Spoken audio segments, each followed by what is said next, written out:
ہم سب دیکھتے ہیں کہ دن کا آغاز ہم رات کو سونے کے بعد جاگنے سے کرتے ہیں. تو اب میں سٹیپ بائی سٹیپ دن کے مختلف کاموں کے بارے میں کچھ باتیں ذکر کروں گی.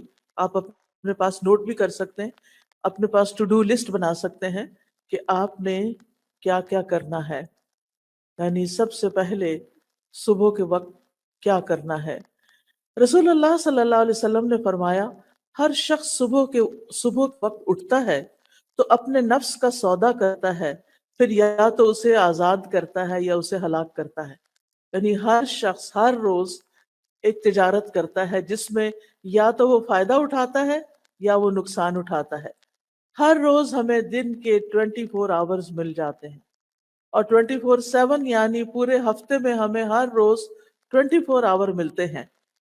اب کچھ لوگ ایسے ہیں کہ جو ان 24 آورز کو بہترین طریقے سے گزارتے ہیں اور پھر وہ کامیاب ہو جاتے ہیں. ان کا سودا نفع بخش ہوتا ہے، وہ پروفٹ کما لیتے ہیں. اور کچھ لوگ انہی 24 آورز کو ضائع کر کے دنیا میں بھی نقصان اٹھاتے ہیں اور آخرت میں بھی نقصان اٹھاتے ہیں.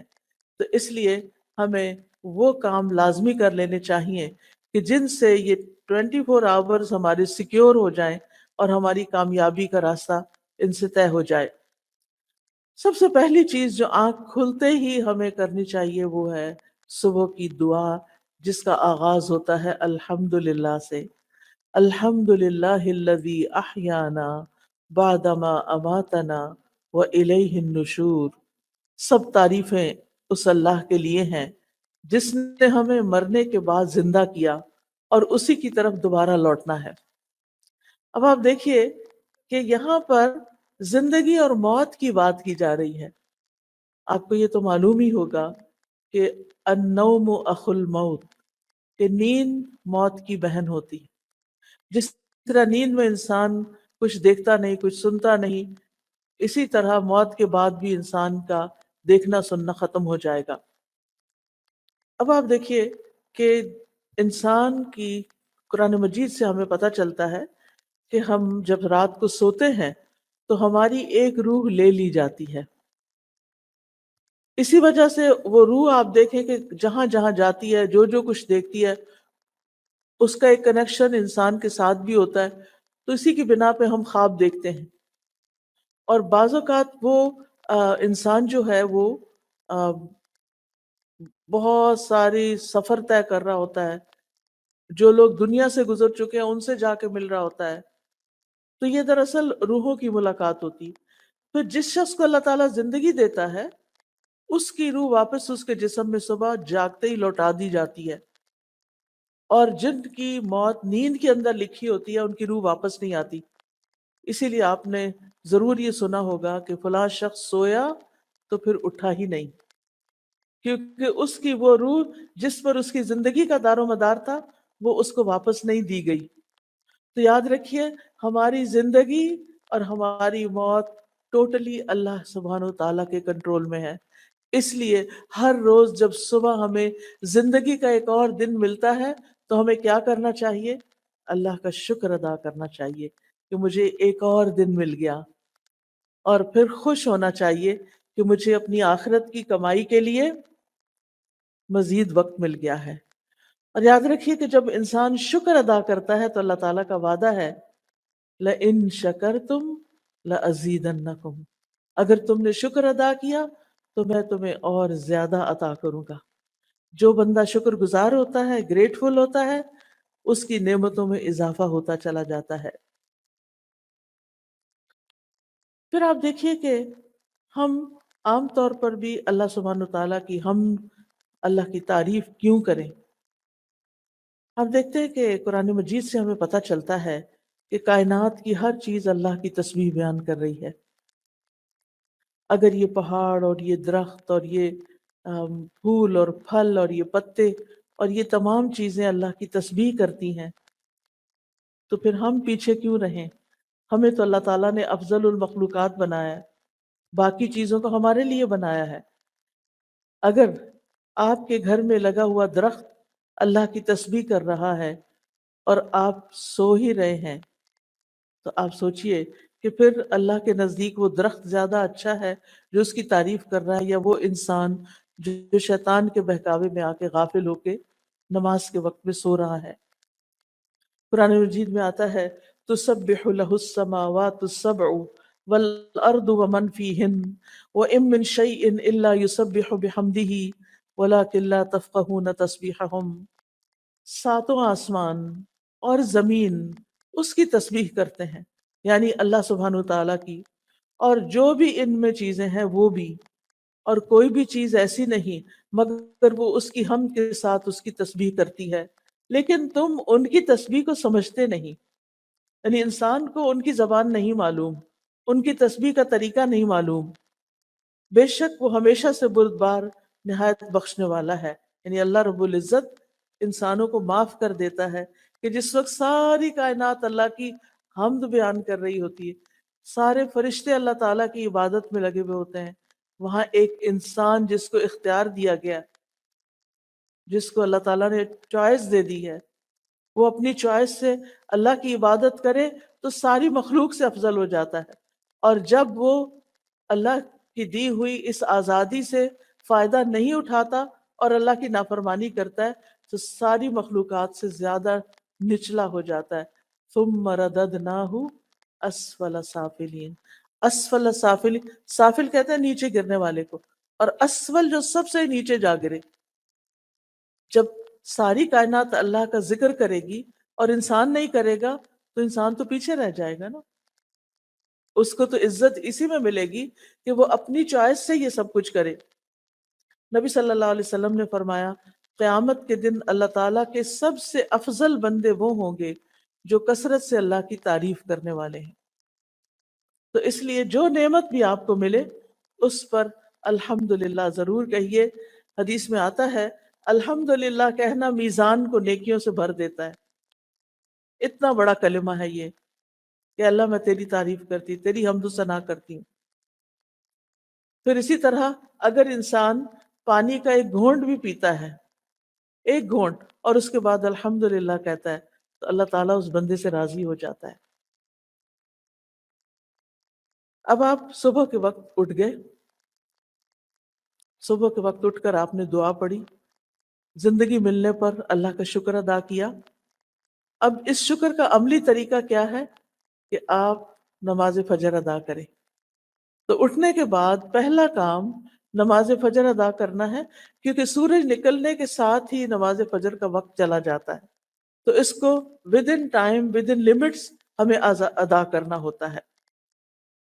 فجر کی نماز جو ہے یہ عمل کی پہلی بنیاد ہے۔ اس وقت آپ نے ثابت کر دیا کہ آپ اللہ کے بندے ہیں یا اپنے نفس کے بندے ہیں۔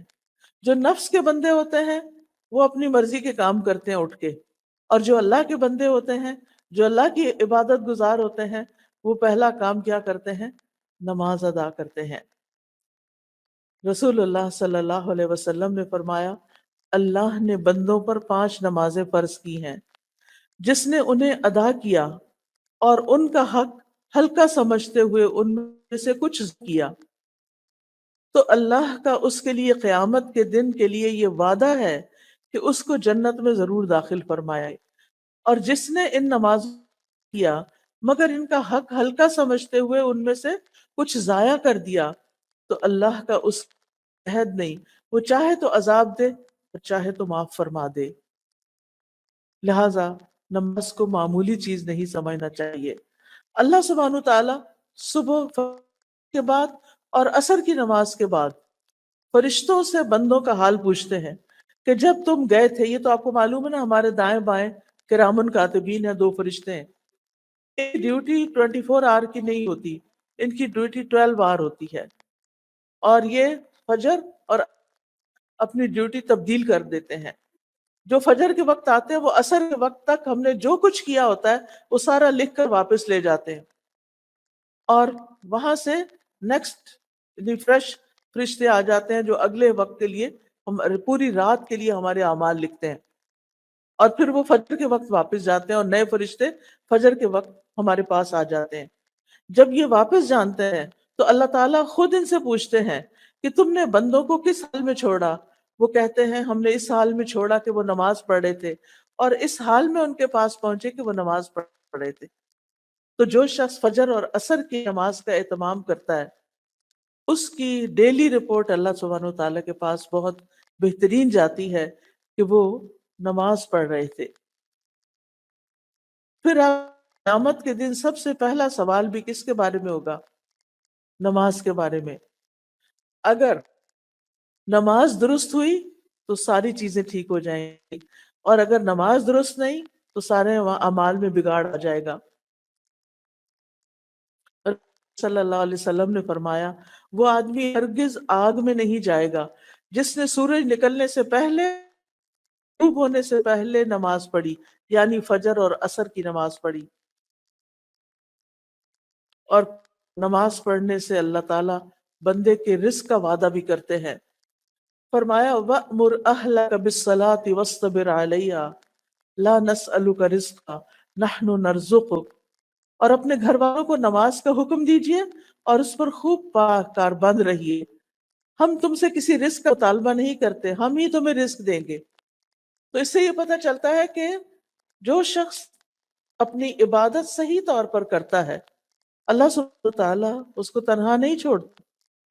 نماز سے انسان کے گھر میں برکت آتی ہے، اس لیے خود بھی نماز ادا کرنی چاہیے اور گھر والوں کو بھی اس کا حکم دینا چاہیے۔ فجر کی سنتوں کو کبھی نہ چھوڑیں۔ صلی اللہ علیہ وسلم نے فرمایا فجر سے پہلے کی 2 رکعتیں دنیا اور جو کچھ اس میں ہے اس سے بہتر ہے۔ فجر کی سنتیں بہتر کس سے؟ پوری دنیا سے۔ اگر آپ کو پوری دنیا بھی مل جائے تو بھی وہ کم ہے بنسبت اس کے کہ آپ 2 رکعت نماز سنت ادا کریں، اور اگر سنت کا اتنا بڑا اجر ہے تو پھر فرض کا کیا ہوگا؟ یاد رکھیے فجر کے وقت سنت ہے، فجر کے وقت سونا درست نہیں۔ نبی صلی اللہ علیہ وسلم نے فرمایا ایک آدمی جو رات سے لے کر صبح تک سوتا رہا، آپ نے اس کے بارے میں فرمایا یہ وہ شخص ہے جس کے کان میں شیطان نے پیشاب کر دیا تھا۔ شیطان بھی ہم نے نہیں دیکھا اور اس کا پیشاب بھی نہیں دیکھا، لیکن نبی صلی اللہ علیہ وسلم نے فرمایا ہے تو بات درست، کیونکہ آپ صادق اور امین تھے۔ یہ بات تو ہم سب جانتے ہیں، سبھی مانتے ہیں۔ مراد اس سے یہ ہے کہ اس شخص کے اوپر خوب نحوست طاری ہوگی، اسی لیے آپ لیٹ اٹھتے ہیں، نماز نہیں ادا کرتے، اللہ کا ذکر نہیں کرتے، آپ کی طبیعت سارا دن بوجھل رہتی ہے۔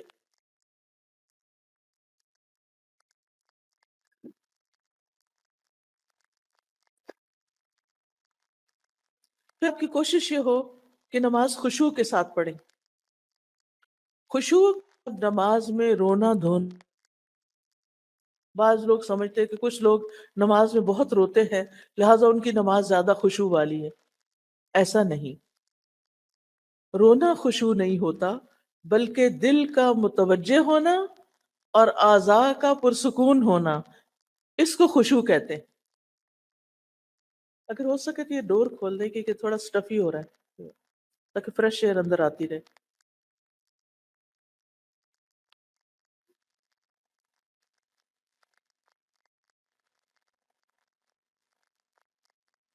خشوع کس کو کہتے ہیں؟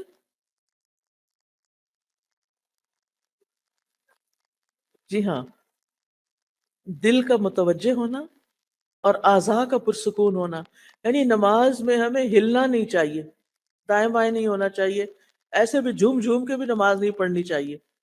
نماز میں سٹل، بالکل ساکت کھڑے ہونا چاہیے کہ اگر کوئی پرندہ بھی آ کے بیٹھ جائے تو وہ بیٹھا رہے کہ یہ شخص شاید یہ کوئی پول ہے یا کچھ اور ہے۔ اور اس بات کا خیال رکھنا کہ میں اللہ کے سامنے کھڑی ہوں، اس سے خشوع آتا ہے۔ بہت سے لوگ یہ کوشچن کرتے ہیں نماز میں کیسے آئیں؟ بس یہ سوچ لیں نماز پڑھنے سے پہلے کہ میں اللہ سبحانہ و تعالیٰ کے سامنے کھڑی ہوں، پھر اپنے رب سے سرگوشیاں کریں، چپ کے باتیں کریں، یعنی نماز کے الفاظ ادا کریں۔ خشوع کے بغیر نماز ایسے ہی ہے جیسے روح کے بغیر جسم. خشوع نماز کی روح ہے. اور کامیاب ہونے والے مومنوں کی صفت یہ ہے قد افلح المؤمنون الذین هم فی صلاتهم خاشعون. یقیناً فلاح پا گئے وہ مومن جو اپنی نمازوں میں خشوع اختیار کرتے ہیں. رسول اللہ صلی اللہ علیہ وسلم نے فرمایا جب کوئی شخص نماز پڑھتا ہے تو وہ اپنے رب تبارک و تعالیٰ سے سرگوشی کرتا ہے. چنانچہ اسے معلوم ہونا چاہیے کہ وہ اپنے رب سے کیا سرگوشی کر رہا ہے. لہذا جب آپ نماز میں ہوں تو کھڑے بھی بہت خاموشی یعنی بہت سکون کے ساتھ کھڑے ہوں. رکوع میں جائیں تو ٹک جائیں پھر کھڑے ہوں. سجدے میں جائیں تو ماتھا اور ناک آپ کا زمین پر ٹک جائے اور تسبیحات پڑھیں. ہر ہڈی اپنے جوڑ پر آ جائے اور پھر آپ سیدھے کھڑے ہوں. یعنی یہ نہیں کہ آپ رکوع میں گئے ہیں ایسے جلدی سے نیچے ہوئے پھر کھڑے ہو گئے پھر جلدی سے سجدہ. کئی لوگ تو دونوں سجدے بس ایک ہی دفعہ سر رکھ کے 2 دفعہ مار کے اٹھ جاتے ہیں. یہ تو سجدہ نہیں ہوتا. ہم اللہ کے سامنے کھڑے. نماز میں یہ سوچ ہمارے اوپر چھائی رہے غالب رہے کہ میں اللہ کے سامنے ہوں, میرا رب مجھے دیکھ رہا ہے. اور اجر کو بھی سامنے رکھے. نبی صلی اللہ علیہ وسلم نے فرمایا تم جب بھی کوئی سجدہ کرتے ہو تو اللہ اس سجدے کی وجہ سے تمہارا ایک درجہ بڑھا دیتا ہے. ہر سجدے کی وجہ سے ایک درجہ بڑھ جاتا ہے اور اسی کے ذریعے تمہاری ایک خطا بھی مٹا دیتا ہے.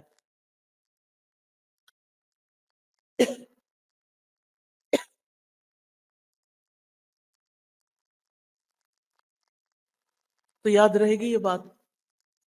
سجدے سے کیا ملے گا؟ سجدے سے کیا ملے گا؟ ایک درجہ بلندی. یعنی پہلے جنت میں جہاں مقام تھا اس سے اوپر ہو گئے, اوپر اوپر اوپر. اور کیا ملتا ہے؟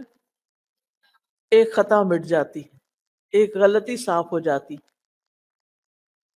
نماز کے بعد فوراً مصلی سے نہیں اٹھے, بیٹھے رہیں, ذکر اذکار کریں. کیوں؟ اس لیے کہ اس کا بہت بڑا اجر ہے. رسول اللہ صلی اللہ علیہ وسلم نے فرمایا جب تک تم اپنے اس مصلی پر بیٹھے رہو جہاں تم نے نماز پڑھی تھی اور بے وضو نہ ہو, یعنی وضو نہ ٹوٹے, تو فرشتے تمہارے لیے دعا کرتے رہتے ہیں اللہم اغفر لہ, اللہم ارحمہ, اے اللہ اس کو بخش دے, اے اللہ اس پر رحم فرما دے. تو کیا کرنا چاہیے پھر؟ اپنی جگہ پر تھوڑی دیر بیٹھ کے تسبیحات کر کے دعائیں فرشتوں کی لے کے پھر اٹھیں. اب یہ جو تسبیحات ہے نا 2 طرح سے ہیں. ایک تو ہے 33 بار, دوسری ہے اور آخری بار 33 مرتبہ اللہ اکبر, اور پھر آخری بار لا الہ الا اللہ وحدہ لا شریک لہ لہ الملک و لہ الحمد وہو علی کل شیء قدیر. تو یوں کہنے سے 34 دفعہ ہو جاتا ہے اور پوری یعنی حدیث سے یہ پتہ چلتا ہے کہ وہ اس نے اپنی تسبیح پوری کر لی. اب آپ دیکھیے کہ اگر آپ کے پاس وقت نہیں اور آپ کو جلدی کسی کام سے جانا ہے تو پھر آپ کتنی دفعہ پڑھ لیں؟ 10 دفعہ. کیا پڑھیں گے؟ کیسے پڑھیں گے؟ سبحان اللہ سبحان اللہ 2 دفعہ چھوٹی انگلی کو پریس کریں گے, یا چھوٹی انگلی جو ہے وہ آپ کے انگوٹھے کے ساتھ لگے گی, ٹھیک ہے, تو آپ کو نمبر یاد رہے گا سبحان اللہ سبحان اللہ سبحان اللہ سبحان اللہ سبحان اللہ سبحان اللہ سبحان اللہ سبحان اللہ, اور پھر سبحان اللہ پورے 10 ہو گئے. تو 10 بار تینوں تسبیحات پڑھ لیں. 10 بار سبحان اللہ, 10 بار الحمدللہ, اور 10 بار اللہ اکبر.